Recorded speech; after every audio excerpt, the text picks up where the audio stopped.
May matinding bakbakan pala, may matinding engkwentro sa pagitan ng mga warriors. Ang nangyari dyan sa Basilan, engkwentro sa pagitan ng militar at MILF. Ha? May dalawang patay nangyari ang kagabi. Ito ang follow-up natin mula kay RH19, June Di Makutak. Come in, June!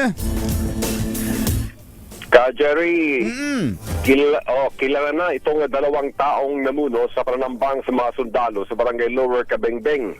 Sumisit ba sila na alas 4 ng hapon kahapon na nag-iwan ng dalawang patay sa panig ng kasundaluhan at dalawang patay sa lawless elements at pagkasugat ng hindi pa madeterminang bilang sa panig ng lawless elements habang 12 naman ang sugatan sa panig ng military at sinunog pa ng mga nanambang itong isang unit ng KM-450 military truck na sinakyan ng mga sundalo.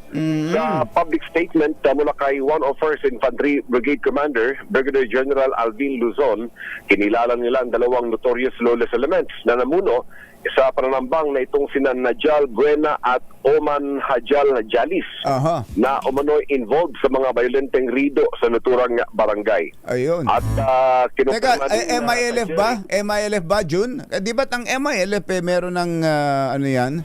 Meron ng pakikipagkasundo sa pamahalaan yan?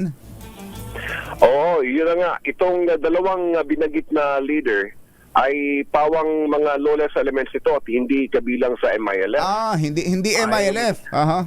Oo, kaso lang, may mga sumamang MILF dito sa dalawang ito. Nako, yan ang problema, no?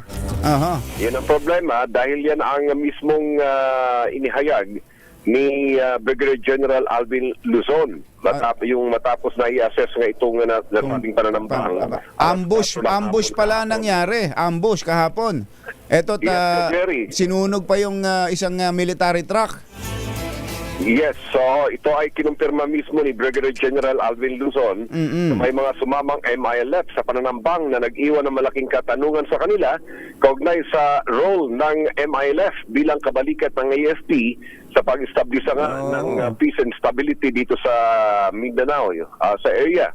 At mariin namang kinakodinan ni Basilan Governor Jim Saliman, Congressman Mujib Hataman at ni Brigadier General Alvin Luzon ang nangyaring pananambang na ito na may malaking dagok sa iniestablisang kapayapaan na nakaangkla sa camp.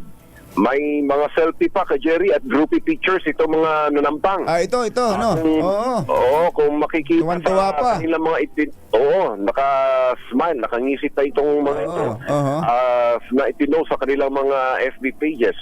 At ito ang ngayon, malaking hamon sa panig ng ating militar at may mga ongoing nakikipag-usap itong ating military hierarchy sa lugar. Dito naman sa CCCH at sa adyag ng MILF. So sa panig ng militar, ilan ang patay, John? Dalawa ka Jerry, dalawa ang patay, ilan ang sugatan sa military? Kung batayan natin dito sa statement na inilabas kagabi ni Brigadier General Alvin Luzon, 12 ang sugatan. Dalawa patay, 12 sugatan sa panig ng militar. Doon sa mga kalaban. Dito sa mga kalaban, sa lawless elements, dalawa rin ang sugatan, dalawa rin ang patay. Dalawa rin ang patay. And then, hindi pa madetermina ang bilang kung ilan ang sugatan dahil accordingly, marami rin ang mabilis na nakapag-responde itong ating mga kasundaluhan o nakapag-react dito sa nasabing pananambang na ito. Nung tambangan yan, June, base sa impormasyon na kuha mo, ilan sila? Ilan ang sakay niyang military truck na yan? Marami-rami, hindi ma-determina yung bilang ng sundalo ka Jerry, kung ilan. Dahil kung ating imaginary itong isang KM-450 military truck, malaking truck ito na may mga sakay sa likod. Kaya nga pero para magawa nilang sunugin yan, yung truck na yan, ibig sabihin, na-control nila yung sitwasyon, yung site nung time na yon. Oo. Na-overpower nila itong ating mga kasundaluhan Oo. dahil hindi nga naka-ready dahil ambush eh. Ambush, At oo, nabigla sila. sila ay dineploy dito sa area ka Jerry dahil nga sa paparating itong isang grupo ng kumbaga yung mga magkakantak itong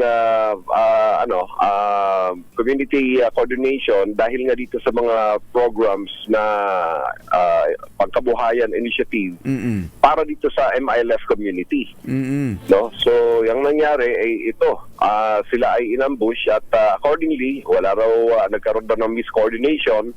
But sa ikalawang pahayag mismo, official statement from Brigadier General Alvin Luzon, meron naman daw silang coordination sa JPSC, itong Joint Peace Security Committee. So ito yung malaking katanungan ngayon ka Jerry, bakit nangyari at dapat wala na, no? Ang tawag sa kanila ni Governor Jim Saliman dito sa mga lawless elements ay ito yung mga MILF na naliligaw ng landas. Ayun. Tingnan natin kung ano magiging susunod na hakbang diyan, lalo na sa side ng MILF kung sila ba mismo ang kikilos para hulihin 'yan. Yes, ka Jerry. Yan ang ating follow-up update mula rito sa Mindanao, RH19, June Dimakutak, DZRH, una sa Pilipinas, una sa Pilipino. Thank you, June!